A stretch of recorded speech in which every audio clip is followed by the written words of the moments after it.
Welcome to a new test and teardown video. This time it's another sweep function generator. This one is from ESCORT and it's called EFG-3210. It's able to give 2 megahertz and I think the lowest frequency is 0.2 hertz. So we got those, I think it's 7 ranges, right? 6, yeah, 7 ranges. It's a little bit funny. See, each range is like, if this is 1 hertz, then here is 1 hertz in the middle of the range. So that's quite convenient. And then it goes 0.2 and then 2 all the way to 2. So that's a little bit funny, right? Well. Since this is a sweep function generator, we of course got a little bit of sweep functions here, the rate and the width. So this is how much and how fast. And then you can turn it on or off. You can have the internal sweep. Then it's of course those two. Or you can have external. I believe there's no start, stop or anything. So that means if you don't want sweep, then you have to have it external, and then you don't have any input, I guess. You can invert the... Oh, this is probably the sweep invert. It's a little bit weird because it's quite close to the attenuator, so it could be also output invert. I don't know yet. And then, yeah, the usual amplitude. Oh, DC offset and duty cycle, but you have to pull to enable those features. Yeah, square wave, triangle and sine wave. And there is also an input here on the back. That is the voltage input for the frequency, right? I got a few of these from one of my regular sponsors, so thank you very much. I'm super happy about that. I'm always happy for all that help. What else can I say about this? Yeah, I got a few of these, and they're a little bit different. Also, look at the color. Let me show you this one. Very, very different color. And this is probably because it was left in a window, or it was standing in an office where the sunlight could reach the plastic. It's quite evident. You can see here at the back where the sun is. See, in this corner where the sun don't reach, you can even see the direction of the sun from that foot here. I mean, that is so evident. It is a sun kind of a problem. We could probably even, yeah, see? That is so funny how it affects the plastic. All of them got problems with the rubber feet. They just fall apart. So that is obviously a classic problem. But it's just one little screw and then we could easily fix that. So I wouldn't call that a huge problem. There's another little funny thing. Let's look again at the back on this unit. See? We got all sorts of nice labels. It says something about voltages, fuses and all sorts of warning and grounding, earth protection, all the fancy even range for voltage control input and yeah, all that kind of stuff. Why is it on the yellow one all that information, and when we take the two nice and gray one, I would think that this is probably a new one. See? Nothing. So that is a little bit funny. Oh yeah, by the way, the nice gray ones, they had some writing on the top saying bad. So I mean, I got 2 defect ones that looks nice, and then I probably got one here that is working, that is looking really, really bad. But there's also another little problem. This one is completely loose, probably broken, but it feels like it's rotating. Yeah, the rest, ooh. So this, but hopefully I can get at least one good out of this. I try to clean them a little bit, but yeah. I want to open first and then inspect and then see what happens, what is inside. And how do we open this? Probably the screws there, right? Just to let you know, if you want to take one of these apart, it's the screws in the back feet, not the 2 front feet. Nope, those you don't take apart. And this is also self-tapping screws into the plastic. And then the screws to the left of the feet, and they are a little bit different. I think those are, yes, they are the same as the back feet. So yes, so far so good. Then we figured it out. So the inside is quite nice, designed and all that, but look again, all those wires all over the place. And this is what cost a lot of time to manufacture. Solder this and this and this, and then pluckety all over the place and whatnot. So imagine if you want to manufacture 1,000 of these, this is really what you hate. And this should be designed to avoid all those wires and sockets and whatnot. Well, that's just how I feel. Where I come from, it's not good to have any kinds of wires or connectors. People don't want that today. There's a little bit of things that we need to have here on the video, and that's the connectors here in the middle. Those are simile connectors, and the only difference that will be the different color codes on the cables. And so if you unplug these, there is a big chance you could do this wrong again when you want to assemble it again. So that is a thing. Other than that, it looks quite normal. All the different voltages, it's just full of op-amps and all that classic stuff. Not a lot of any special things and not a big surprise or anything like that. Yeah, what can we say?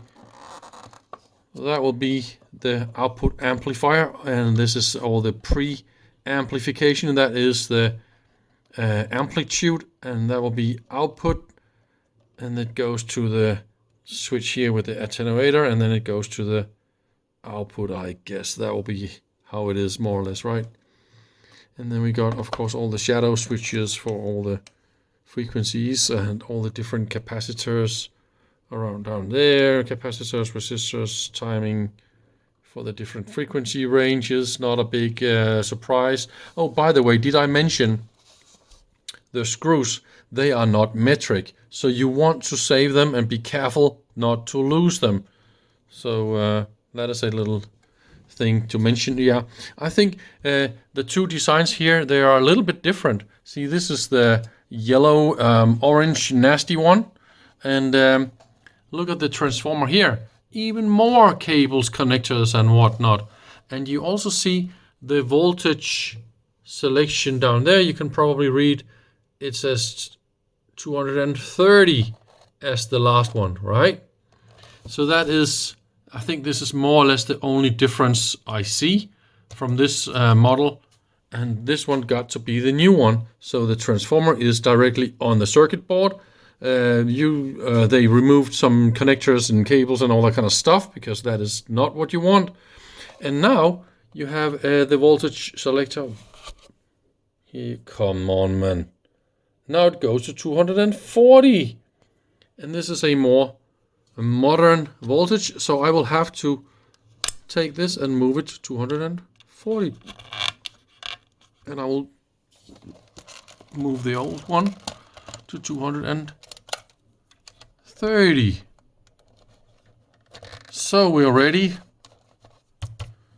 Oh yeah, I figured out the loose potentiometers. It's probably just the nut here on the top. See, there isn't anything wrong in there. Oh yeah, the cabinets, they're of course coated with conductive silver paint, something like that. And that is of course a very, very good idea. So it's shielded. And the back here is metal, the front is metal. Oh, that is a really good design. And I think the older one here, that is a different kind of coating. It looks like copper, something like that. Really nice. And if you take a multimeter, you'll see there's very, very good connectivity in this kind of coating. I also like the mains power here is protected against your fingers when you're poking around here. You don't get an electric shock. See, mains. Oh, that is of course not. But this is not against any kind of rules. I mean, if you open stuff like this, you will know that you could touch stuff here and you get electrocuted. So I mean, I just like it to be isolated if you can, but it's not a requirement or anything like that. But both of these pass my visual inspections, so I will try and power up. Oh yeah, one more little detail that I did see. Let me show you here at the back. This kind of rust and corrosion, and we got those two capacitors. So maybe I want to take out the circuit board and inspect. I don't know, how could this leak all that way here and look like that? That is a little bit interesting. So let's just see if it should work.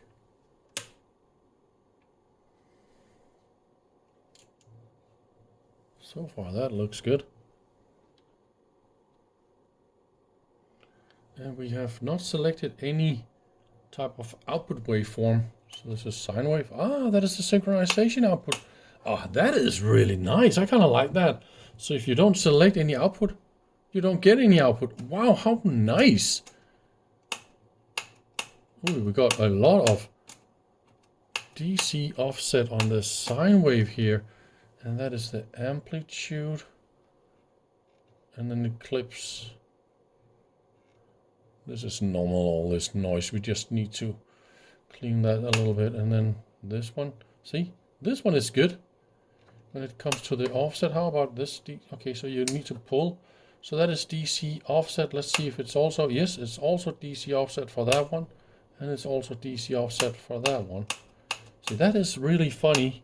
It's not the same. But that is probably not important. I've been Googling around if I could find any kind of schematic, and that is not the case so far. Not possible. Ooh, duty cycle also for sine wave. Funny. That is of course not really useful. Look at that. But for any other waveform, and then let's try the invert. Yes, that is exactly what it's doing. So it's inverting that output. So that is pretty cool. And then if, yeah, because, okay. See, now it makes sense. You have this invert output. All right. And it inverts everything, including the synchronization output.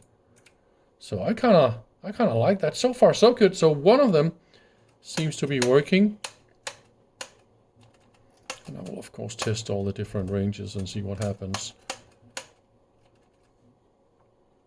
Yeah, we need a little bit of cleaning to do. All right, nice. So I am in this, I don't know, unlucky situation. The other one, the nice and beautiful one, is of course not working. I will of course also inspect the other one, but look at that. We got all sorts of nasty oscillations here on the output. But other than that, it is of course not responding correctly to all sorts of stuff here. Ooh. So the triangle is looking quite all right. Well, sine wave is looking really bad. And it's not, see? Oh yeah, okay, duty cycle. It is responding to duty cycle. And DC offset.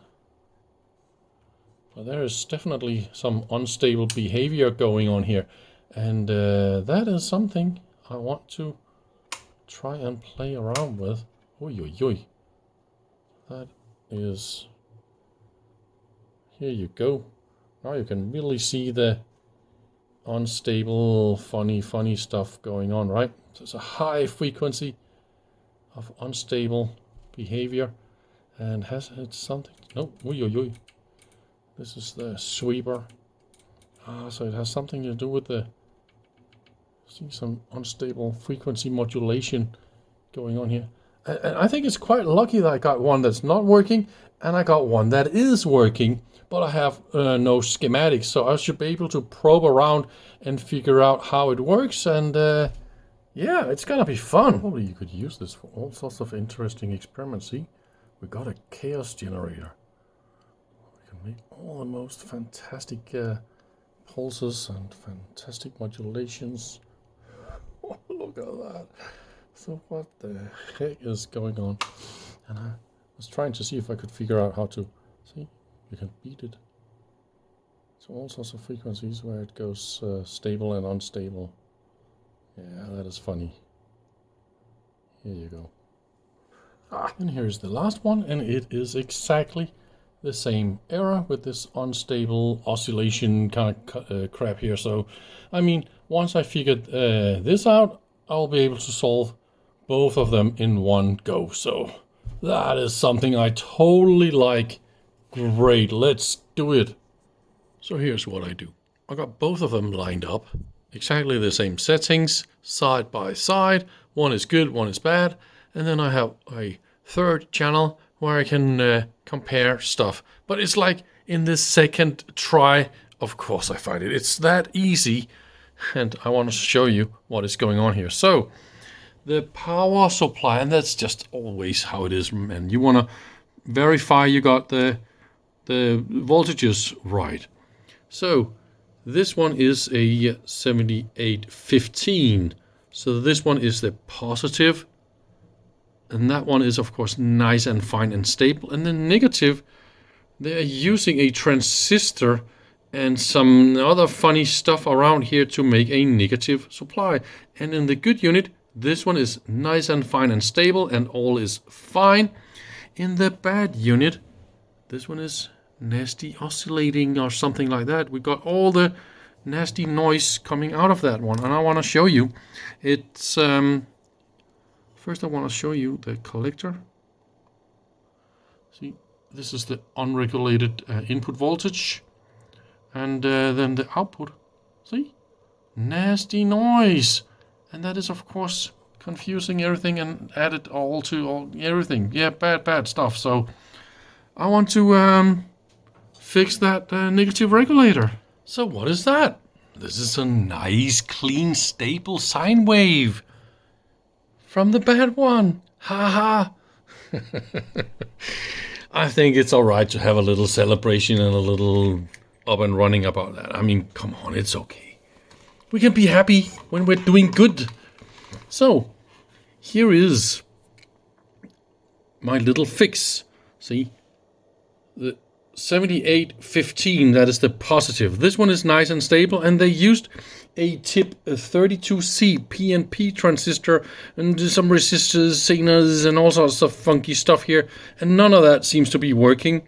So what I did is I simply put in a 7915, and two of the pins, they of course fit directly because it was in the middle, it was collector, and that was the input unregulated, and the emitter marked like down here, that was the regulated output, and that's the same, right?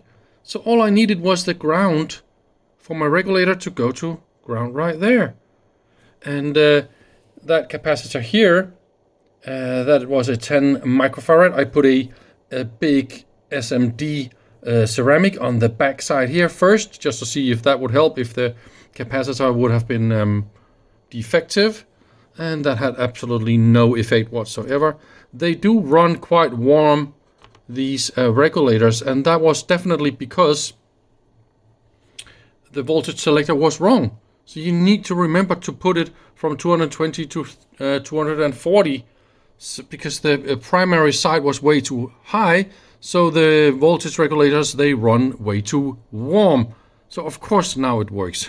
And I'm happy again. And now I can play around with the different features like the sweep. Oh, I want to show you how that looks. See? Sweep, yay! So all that, and then you can dial around with the sweep frequencies. See? Ooh, slowly, and fast. We can of course change how much we want, only a little bit. So yeah, fantastic. There isn't a lot else to say about this. I can't say so much because I haven't got the schematic. The rest is just op-amps and all this diodes and funny stuff. I think actually all those diodes, that will be a sine wave converter. I've seen this done like this many times with all the sorts of capacitors and funky stuff they have here. But other than that, I don't have any big clue without the schematic. Yes, this is of course just the output amplifier, and these, yeah, they don't run that warm, so that is nice. Yeah, I don't even know how to adjust anything here because it's spot on the different frequencies. If I turn off the frequency, and I am now in, what is that, 1K, and then I put it in the, let's pretend we don't know what we're doing, 1K, and I mean, look at that, 100. I mean, come and get some. This is so nice. So I think that is what I wanted to say. This is how you fix this good old stuff, and now I'll just fix the other one and be super happy about it. So that was a great day. Thank you very much for watching. You need to like and subscribe and tell your friends and do all the things you do.